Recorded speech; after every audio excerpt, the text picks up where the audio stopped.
Hey Eurovision fans, it's Tom coming to you from Liverpool and I'm back for another Eurovision analysis video. Today I'm going to be talking about some of the potential winners for Eurovision 2023. I'm going to go through the pros and cons for each of them and what they need to happen in order to lift the trophy. So, let's kiki. Okay, so I'm going to try and keep this a little bit short because I'm trying to get everything edited and up tonight so that I can have a little nap before the final happens. I'm going to just briefly go through the two main favourites and also some potential dark horses. So the first of those favourites is Loreen from Sweden, as we all know, who's 9th in the running order. She's been favourite ever since her rehearsal clip came out around the end of February, and she's gotten just stronger and stronger and stronger. Had a little kind of ups and downs based on some of the worries about what her staging would be, but this end product is really, really slick. It's very, very beautiful, mystical Dune planet feel. She's an exceptional performer. She brings a real spirituality and intensity to her performance. Beautiful mannerisms, voice has a real intensity and technical ability to it. Staging wise, as always, Sweden brings something very polished, beautiful, with a lot of emphasis on world building and slick production. Now, we know that the jury's going to reward this. It'll almost definitely win the jury, if not very close in a second place.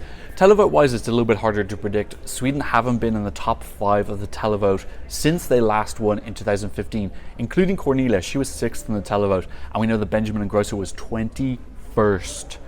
Now, obviously that song wasn't as strong and he wasn't as good a performer. His vocals weren't as strong, but like there has been a lot of instances where this very Swedish style pop production and staging hasn't gone down well with the public. So Loreen needs to break that, and she might be the person to do it. She's got a rawness, a vulnerability that makes her kind of unique compared to her predecessors.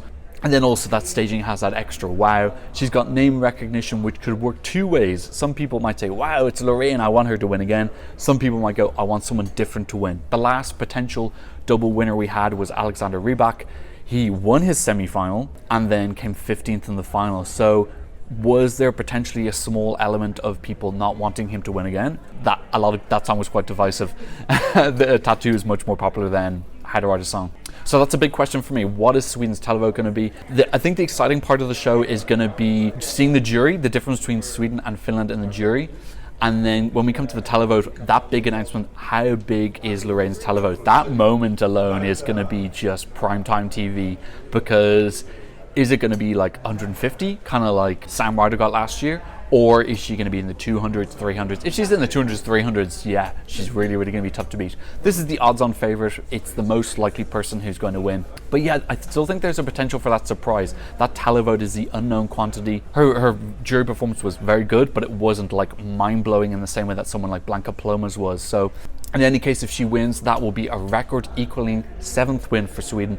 Really, really well deserved. I think they put forward great quality every year, and hopefully that gives a kick up the ass to Ireland, because we can't talk about having the record anymore. We're sharing it with Sweden. Maybe we might start to suck less. So that's a good positive as well from Loreen winning. And also we know that Sweden would host an incredible contest next year, probably in Malmo or Stockholm. Apparently Göteborg is not possible. The second potential winner is Garia, who's 13th in the running order. As I just said in my running order analysis video, this is a really great slot for him. He comes after 5 incredibly intense, deep, meaningful songs that have a real slight heavy, dark feel to them. And then we have Garia coming in with a pina colada, a party, a snake tongue, ballroom dancers dressed in bright pink. So this really, really pops. It has the same feel that we had last year with Moldova coming at the end of those 6 darker ballads. Jury wise, I don't know how this is going to do. I think realistically he probably needs to be top 4 in the jury. I think it's very likely he's going to win the televote. The bigger his televote is, the farther down the jury he can afford to be. I hope that this isn't marked down too much by the jury. Vocally, in terms of his rap, he's very strong. I don't feel like rap vocals are considered singing. I think vocals is too much singing. There are other ways to perform music than doing a big note. So yeah, it's kind of sad that I think that he'll be marked down for that. So I think it's sad that he could be potentially marked down for that. I think he sounded very good in the jury show. He does have a backing vocalist helping him in the Schlager part, which is where he's a little bit at his weakness. And he is running around a lot, so he's a little bit breathy at some points, but the jury performance was solid. I think that most people will have made up their minds about most jurors will have made up their minds about the song anyway. Hopefully the hype gives him a little bit of peer pressure, that they don't mark it down too much. But yeah, I really do hope this gets at least a couple of 12s from the jury. That would be disappointing if you didn't get any acknowledgement acknowledgement from them at all. Televote wise, yeah, I think he's going to do really, really well. I would assume he's going to win the televote. We could have a surprise from Croatia or Sweden, but I would expect him to. And then how big is it going to be? You know, if he's up in 300 points, I would hope he would get that much. Is it going to be enough to jump over Sweden? Definitely his jury score is going to be lower than her, so he will get his televote points first, and then we're going to have to wait and see what Lorraine's televote points are. So it's going to be super, super exciting, because even if Carrie is only 150 points over Sweden, that televote score is still going to be unpredictable. So I still think it's going to be exciting, because, you know, she might only get 140 points, but she could also get 300. It's such a big range because, like I said, that Swedish televote is so unpredictable. So I think it's going to be a really exciting finale. I have to admit now, when I was watching the dress rehearsal yesterday afternoon, I got quite emotional about this. I felt this flutter in my chest, and I just felt something. It was watching him perform really well after putting so much hard work in. It just made me feel a little bit teary, and yeah, I just got this feeling that I think he's going to win. So personally, at this point in time, if you ask me who I think is going to win, I think it's Carrie. I think if you go by your brain, I think Lorraine's going to win. You look at the odds, you look at all the hype. Lorraine is the brain winner. In terms of a heart winner, though, that was what I felt when I was watching the dress rehearsal yesterday. It really was spectacular, and I think the show is incredible. It's so different. It's in the Finnish language. It's rap, beautiful fusion of rap and Schlager, so it appeals to everybody. I've never seen Eurovision fans get behind a rap song this way ever, and I don't know if we ever will again. And Finland are so behind this. The final will probably be in Tampere next year if they win, which would be an amazing host city. Let's talk about some of the dark horses. So one of them is France in 6th place. I'd love if this win. You know, France are so amazing recently. I think probably it's better if they don't, because they're already hosting the Olympics and Junior Eurovision and the Rugby World Cup. So, you know, for the French economy, it's probably better that they don't win.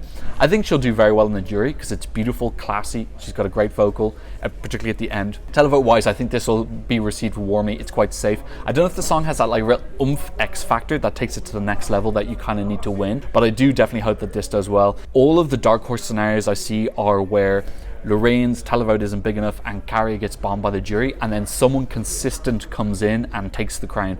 That happened with Jamala in 2016. She came second with both. It happened in 2019 with Duncan Lawrence, who came third in the jury, second in the televote. So both of them took the crown despite not winning the televote or the jury. So I think that's the scenario where one of these other people win. Another potential person is Blanca Paloma from Spain. Again, jury-wise, this should do well. It is beautiful, classy, artistic, extremely elegant. As a performer, she's complete and utter perfection. She performs this perfectly every single time with so much passion. She wrote it herself. It's got a storytelling, cultural feel with this beautiful flamenco lullaby. Totally deserves to do well with the jury. The televote's very unpredictable. This style of singing she does at the end, medianissimo or something like that, is very divisive. Some people hate it, some people really love it. I love it. I think it's very haunting and it feels very timeless and medieval, like it has deep roots in ancient cultures. Yeah, I have no idea how the televote's going to go, but yeah, theoretically this is something. It's a real off chance, but it is possible. Connects with the right people and they vote for this frantically. The people who don't like it can't vote against it. They can just not vote. The people who love it, if they vote in droves, it could do well. So it's a real long shot, but it's not impossible. Italy as well, jury-wise, he's almost definitely top 3. Televote-wise, I don't know. Again, I think it's how much of a certain generation tunes in. And not only that, but do they also vote as well? I also wonder, like, would that generation have a tendency to like vote 20 times for one song, or were they kind of like, oh, I'll just vote for like my favorite 3 once? I know like my parents will kind of pick their top 3 and vote once, as opposed to like fangirl voting 20 times for one song. So I don't know, is that a possible factor with his televote? He does have a lot of physical admirers, so perhaps those people might be like voting for him 20 times. Actually, yeah, that could be a factor. Definitely helps to be attractive in Eurovision. I don't think it'll happen, but if this happens, I'm totally into it.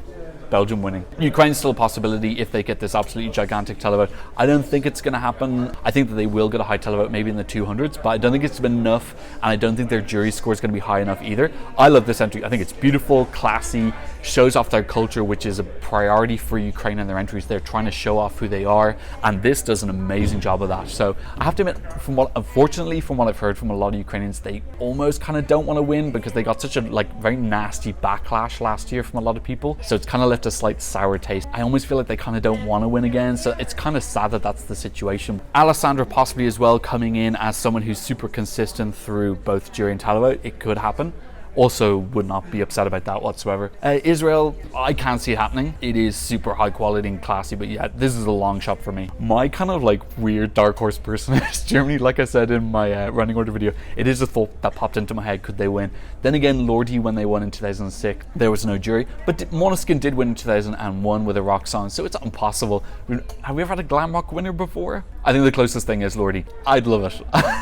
I would just absolutely adore if they won. I don't know why, but I'm thinking this is going to do really well in the televote, and I hope it doesn't get marked down too much in jury. Look, it's not going to happen, but it's something that popped into my head. Okay, so those are the people who I think could potentially win Eurovision 2023. Let me know what you think in the comment section down below. Who do you think is going to win? Who do you think is going to win the jury and the televote? And who your dark horses? Leave them down below, because if you put down a dark horse and they win, internally, it'll be internally there in the comment section like a plaque that you were able to predict that. Thank you to everyone who's been supporting me on Buy Me a Coffee. I do actually consume coffee, so I am consuming the coffees that you are supporting me with, and also people who are leaving me super thanks as well. It's really appreciated. Thank you so much for that, and I hope that wherever you are, you really enjoy the show.